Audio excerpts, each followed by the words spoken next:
Сәлем достар, сіздермен бірге канал Офсайд. Футбол әлеміндегі соңғы жаңалықтарды бізбен бірге тамашалаңыздар. Біз бастаймыз. Арсенал осы жазда шабуылын күшейткісі келеді және Реал Мадрид ойыншысын алуды жоспарлап отыр. Гонсало Гарсия, Реалдың жас шабуылшысы, Арсенал оны негізгі нысана ретінде көріп отыр. Габриэл Жезус клубтан кетуі мүмкін, сол себепті оның орнына жаңа шабуылшы керек. Гарсия жас әрі болашағы бар ойыншы. Реалда тұрақты ойнауға мүмкіндік аз, сондықтан басқа клубқа ауысуды қарастырып отыр. Арсенал жақсы мүмкіндік. Бас бапкер Микель Артета Виктор Гьокерештің ойынына толық сенімді емес. Сол үшін жаңа шабуылшы іздеп жатыр. Қаржы жағы. Арсенал Жезусты шамамен 25 миллион евроға сатуды жоспарлап отыр. Гарсияның бағасы 30 миллион евро. Королды клубпен келісім шарты 2030 жылға дейін жарамды, яғни бұл трансфер Арсенал үшін тиімді деп есептеледі. Қорытынды, Арсенал шабуылын жаңартқысы келеді. Гарсия негізгі кандидат. Бұл ауысу екі жаққа да пайдалы трансфер болмақ. Реал Мадрид қазір болашақтағы шабуылын қалай құратынын ойлап жатыр және командаға ұзақ жыл негізгі шабуылшы болатын топ ойыншы іздеуде. Бірақ клуб әлі нақты шешім қабылдамаған, әсіресе Эрлинг Холланд бойынша. Қағаз жүзінде Реалдың Холландты алуға мүмкіндігі бар, себебі олар шамамен 200 миллион евро жұмсай алады. Бірақ мәселе ақшада ғана емес. Клуб бұл трансфердің қаншалықты тиімді екенін әлі ойластырып жатыр, сондықтан нақты қадам жасауға асықпай отыр. Соңғы ақпараттарға қарағанда Реал жаңа жұлдыз шабуылшыны 2027 жылдың жазында алуды жоспарлап отыр. Яғни олар қазірден жоспар құрып, дұрыс нұсқаларды қарастырып жатыр. Сол нұсқалардың бірі Уго Экитеке. 23 жастағы ойыншы осы маусымда өте жақсы ойын көрсетіп, 42 матчта 17 гол соққан. Осыдан кейін Реал оны қатты бақылауға алған, яғни оның жағдайын тұрақты түрде қарап отыр. Қазіргі таңда Реал Мадридтің басшылығы екі негізгі нұсқаны қарастырып отыр. Біріншісі Холланд сияқты дайын супер жұлдызды алу, екіншісі Экитеке сияқты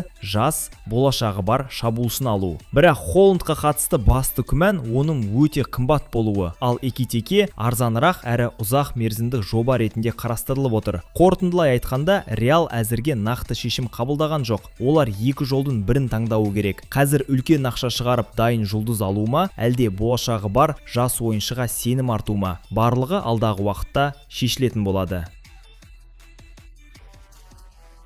Манчестер Сити клубында қазір белгісіздік көп, себебі бас бапкер Пеп Гвардиола өз болашағын әлі шешпеген. Оның келісім шарты 2027 жылға дейін жарамды, бірақ ол қалама әлде осы жазда кетеді ме әлі айтқан жоқ. Соңғы ақпарат бойынша ол шешімді маусым соңында қабылдайды, яғни команданың нәтижесін көреді, өзінің жағдайын бағалайды, сосын ғана нақты жауап береді. Клубтың позициясы. Сити Гвардиолаға қысым жасамайды, себебі араларында сенім бар, бірақ ұзақ уақыт үнсіздік проблема болып жатыр. Жаңа ойыншылар келгісі келмей жатыр. Көп футболшылар Гвардиола қалама жоқ па деп күтіп отыр. Егер кетсе, команда стилі өзгеруі мүмкін. Қазіргі ойыншыларда белгісіз жағдайда. Капитан Бернарду Силва кетуі мүмкін. Жалпы командада үлкен өзгерістер болуы ықтимал. Трансфер жоспарлау қиындап жатыр. Клубтың спорт директоры жаңа нұсқалар қарастыруда, бірақ басты мәселе бапкердің болашағы. Қысқасы, Гвардиола әлі шешім қабылдаған жоқ. Мамыр айында ғана белгілі болады деп күтілуде. Сол шешімге қарай Манчестер Сити толық өзгеруі мүмкін.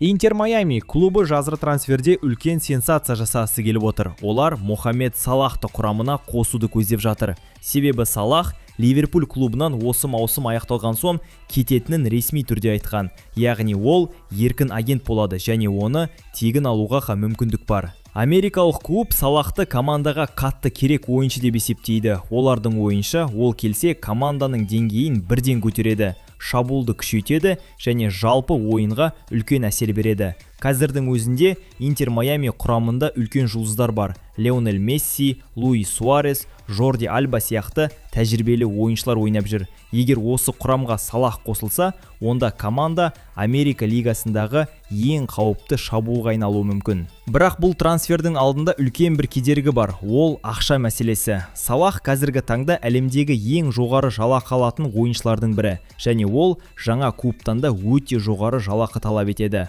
Ал Интер Майами үшін бұл үлкен қиындық туғызып отыр. Сондықтан келісімнің тағдыры екі нәрсеге байланысты.